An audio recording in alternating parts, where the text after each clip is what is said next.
Karena pria itu bilang, "Saya telah menghabisi nyawa anak saya, dan saat ini tubuh tak bernyawa anak saya ada di rumah kami." Di sekujur tubuh anak perempuan itu penuh dengan berbagai macam luka, mulai dari memar, luka akibat sajam, luka bakar, sampai luka gigitan manusia. Dan dia dirundung karena memakai hijab. Yang pertama sudah pasti dia pakai hijab karena dia taat pada agamanya. Tapi ada juga alasan lain. Hijab yang dia pakai itu juga untuk menutupi luka-luka di tubuhnya akibat perlakuan kasar dari ayahnya.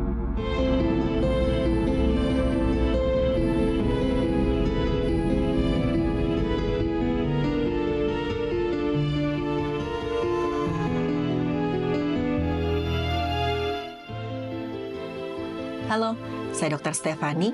Saya seorang dokter spesialis forensik dan mediko-legal, dan saya belajar dari yang mati.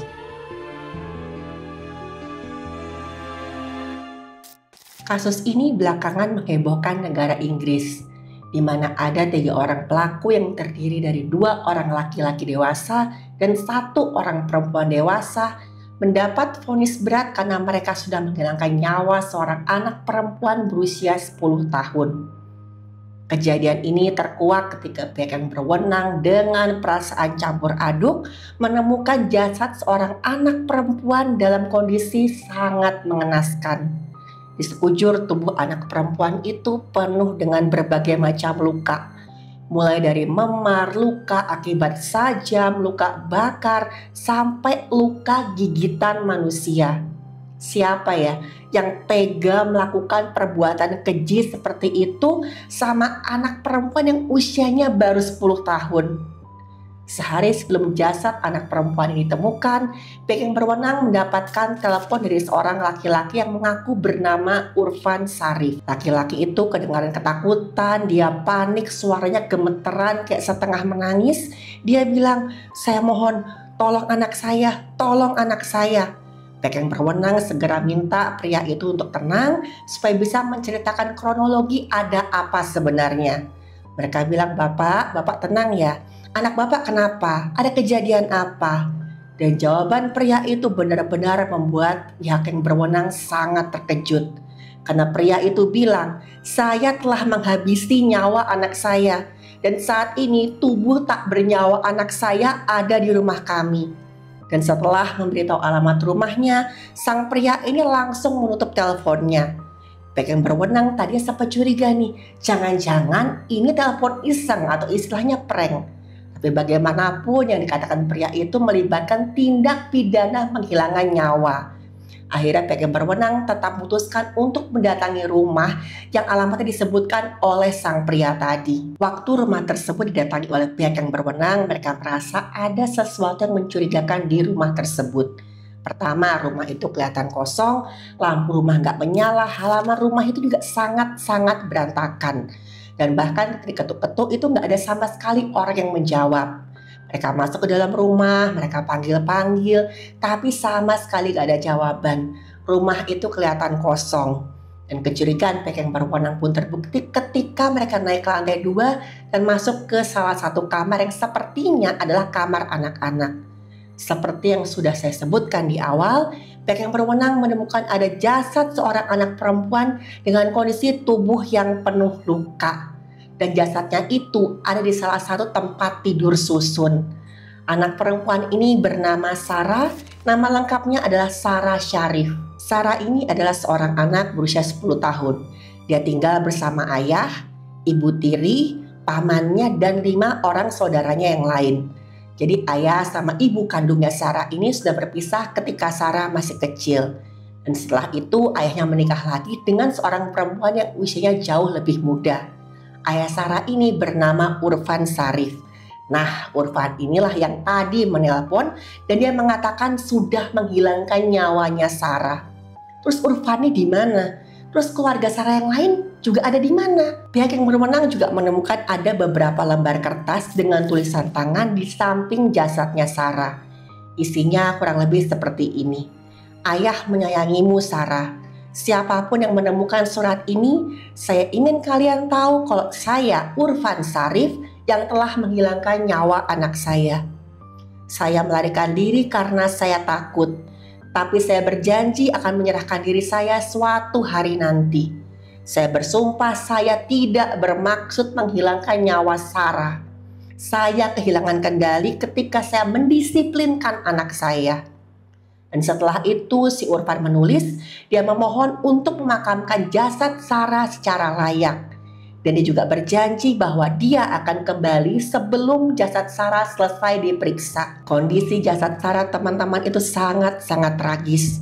Pihak yang berwenang langsung evakuasi dan mengirim jasadnya ke pihak forensik untuk diperiksa. Dan hasil pemeriksaan dokter forensik menunjukkan bahwa apa yang tertulis di surat tersebut sama sekali nggak benar. Karena luka-luka yang dialami oleh Sarah sangat nggak masuk akal.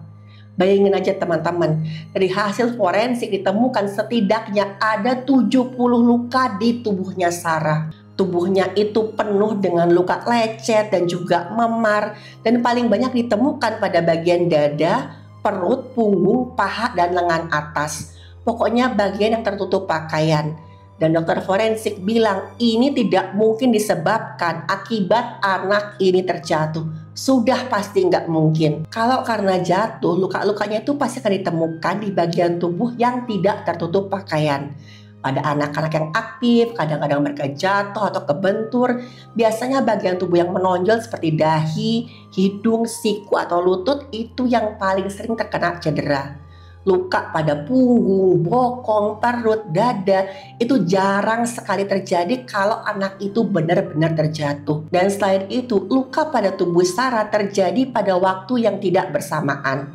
Ada luka yang baru aja terjadi, ada juga luka yang sudah mulai menyembuh dan membentuk jaringan parut.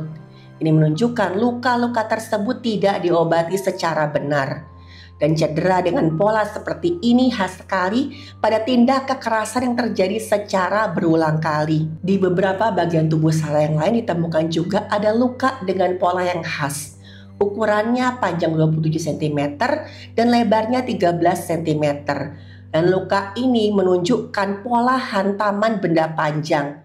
Dan teman-teman tahu nggak, dari keterangan pihak yang berwenang, di TKP itu mereka menemukan ada tongkat pemukul yang biasa digunakan untuk olahraga kriket.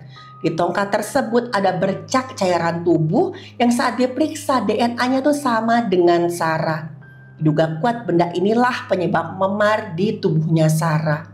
Di punggung Sarah juga ada luka akibat suhu tinggi yang bentuknya itu seperti alat setrika pakaian.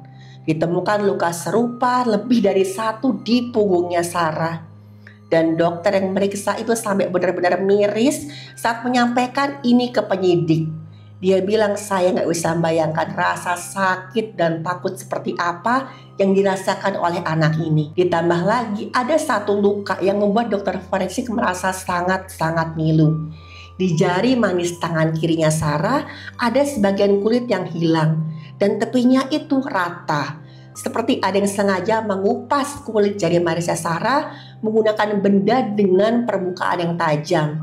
Dan jelas sekali, perlukaan ini sengaja dibuat supaya Sarah merasa kesakitan. Dan hasil pemeriksaan bagian dalam tubuh Sarah ditemukan ada banyak retakan di tulang tengkorak dan juga tulang belakangnya. Supaya teman-teman tahu, tulang tengkorak dan tulang belakang manusia termasuk tulang yang sangat-sangat kuat. Karena ini adalah struktur yang melindungi otak dan juga sumsum tulang belakang. Kalau sampai struktur ini patah, sudah pasti Sarah mengalami hantaman yang sangat-sangat kuat. Selain itu ditemukan juga adanya patah pada tulang lidah. Kata dokter forensik, pada kasus penjeratan pun ini sangat jarang terjadi, apalagi pada anak-anak. Diperlukan tekanan yang sangat kuat dan benar-benar terpusat di leher sisi depan. Dan di bagian lehernya Sarah ditemukan juga ada memar dengan bentuk yang memanjang. Diduga kuat ada yang menekan lehernya Sarah dengan tangan sekuat tenaga. Dan organ-organ dalam di tubuhnya Sarah mengalami kebocoran tubuh yang sangat fatal. Dan inilah penyebab Sarah meregang nyawa. Teman-teman, Sarah ini tinggi badannya cuma 137 cm dan berat badannya hanya 27 kg. Badan itu sangat kecil, mungil. Saya nggak bisa bayangin nih, siapa yang tega melakukan kekerasan sedemikian rupa ke Sarah. Kasus ini sangat-sangat memprihatinkan dan menyayat hati. Karena dari pengakuan Urfan tadi telepon, ada indikasi kekerasan dalam rumah tangga yang dilakukan oleh Urfan. Pihak yang berwenang langsung melakukan penyelidikan terhadap kasus ini secara mendalam. Mereka mulai dengan mencari keberadaan di mana Urfan beserta keluarganya. Mereka lakukanlah pencarian dengan cara melacak nomor teleponnya Urfan. Dan waktu dicek ternyata Urfan ini melakukan panggilan dari negara lain. Ini mengindikasikan kalau Urfan memang berusaha untuk melarikan diri dari kejahatan yang sudah dia lakukan. Karena sudah bertekad akan menyelesaikan kasus ini sampai tuntas, pihak yang berwenang melakukan segala macam upaya supaya bisa menangkap Urfan. Saat pihak yang berwenang mendatangi rumah tersebut, mereka cuma menemukan ada 5 orang anak Urfan yang lain. Urfan, istrinya alias ibu tiri Sarah yang namanya Benas, adiknya Urfan atau pamannya Sarah yang namanya Faisal pergi entah kemana. Kelima anak Urfan akhirnya dibawa ke tempat yang lebih aman supaya bisa diurus dengan baik. Pihak yang berwenang melanjutkan pencarian mereka untuk menemukan di mana Urfan, Benas, dan Faisal berada. Gak butuh waktu lama, akhirnya pihak yang berwenang berhasil menemukan ketiga orang ini ketika hendak melarikan diri ke tempat lain. Dan setelah berhasil ditangkap, pihak yang berwenang langsung minta keterangan pada Urfan tentang bagaimana dia menghabisi nyawa Sarah, anak kandungnya sendiri. Dan Urfan memberikan pernyataan pada pihak yang berwenang sambil menangis. Dia mengaku dia sangat menyesal telah menghilangkan nyawa anaknya. Menurut pengakuannya ternyata diketahui juga nih apa motif dia menghilangkan nyawanya Sarah. Ini berawal dari Urfan yang sehari-hari bekerja sebagai supir taksi. Dia berusaha bekerja dengan giat untuk menghidupi keluarganya yang anggotanya cukup banyak. Karena otomatis banyak mulut yang harus dia beri makan. Urfan ini seringkali pusing, stres, memikirkan bagaimana keluarganya bisa bertahan hidup. Urfan ini sering pusing, stres, saya pikirkan nih bagaimana caranya keluarganya bisa bertahan hidup. Karena gajinya sebagai supir taksi itu sangat pas-pasan. Benas alias ibu tirinya Sarah sering ngeluh ke si Urfan tentang masalah ini. Benas tuh sering bilang, gaji kamu itu cuma cukup buat makan kita sama sekolah anak-anak. Buat aku gimana? Memangnya kamu pikir sebagai perempuan, aku tuh gak perlu merawat diri apa? Kamu tanggung jawab dong sebagai kepala keluarga. Nah terus gimana dengan Faisal alias saudaranya si Urfan?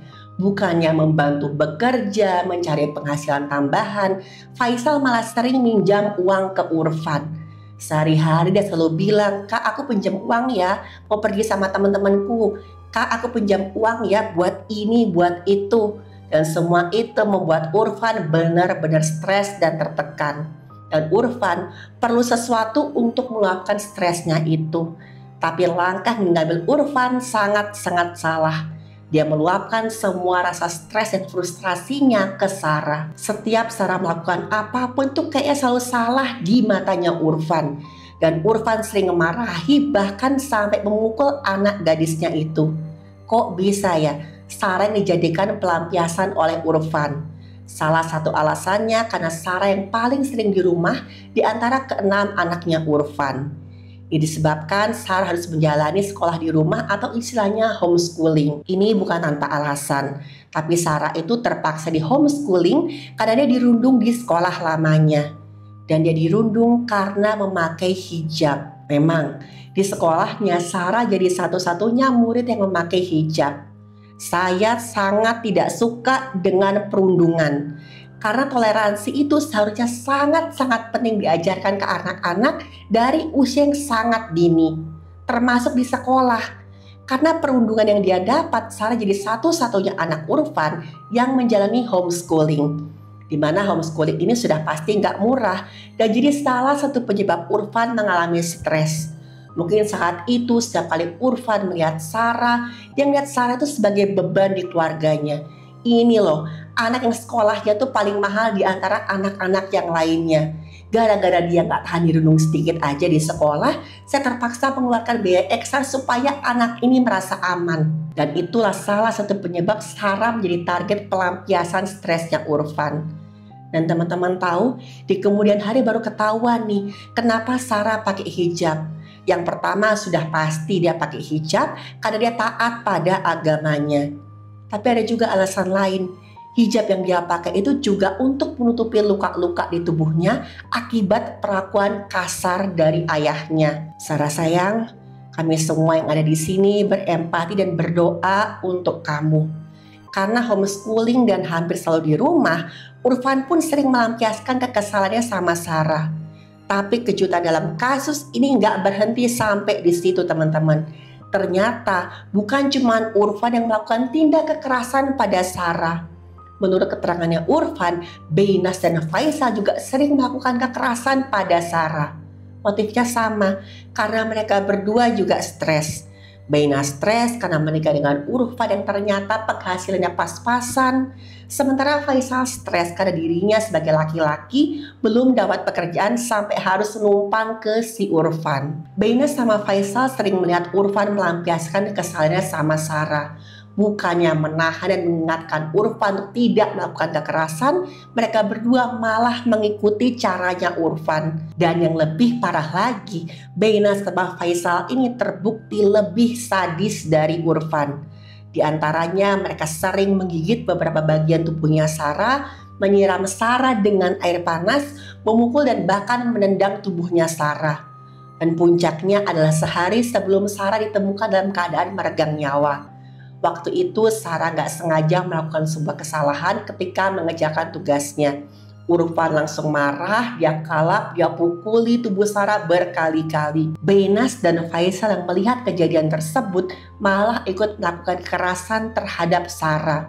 Mereka pukuli, gigit dan bahkan mereka juga menusukkan sebuah sajam ke kepalanya Sarah. Dan paling parahnya ketika Urfan mengeluarkan sebuah setrika dan menempelkannya ke punggung hingga bokong Sarah dalam keadaan setrika itu menyala dan sangat-sangat panas. Saya nggak bisa bayangkan rasa sakit, takut, nggak berdaya yang dirasakan Sarah saat itu. Pihak yang berwenang sangat marah dan kesal karena perbuatan yang dilakukan oleh Urfan yang sangat tidak bertanggung jawab. Kasus ini pun dibawa ke ranah hukum oleh pihak yang berwenang. Tapi anehnya teman-teman, di persidangan keterangan ketiganya ini beda lagi. Ketiganya nggak mengaku telah menghilangkan nyawanya Sarah. Menurut ketiga pelaku, apa yang mereka perbuat hanyalah sekedar hukuman buat Sarah. Mereka bilang, kami itu nggak berniat untuk menghilangkan nyawanya Sarah. Kami sekedar menghukumnya, tapi kami kelewatan. Kami hanya berusaha mengajarkan Sarah agar dia bisa disiplin. Disiplin.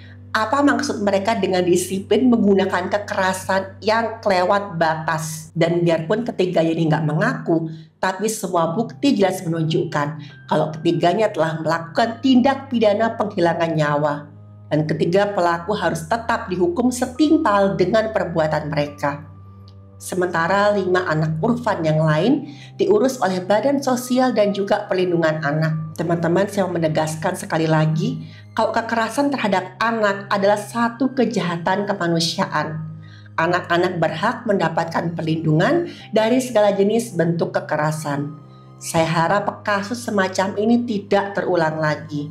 Doa saya untuk Sarah Sharif agar dimuliakan di sisi Tuhan yang Maha Pengasih lagi Maha Penyayang.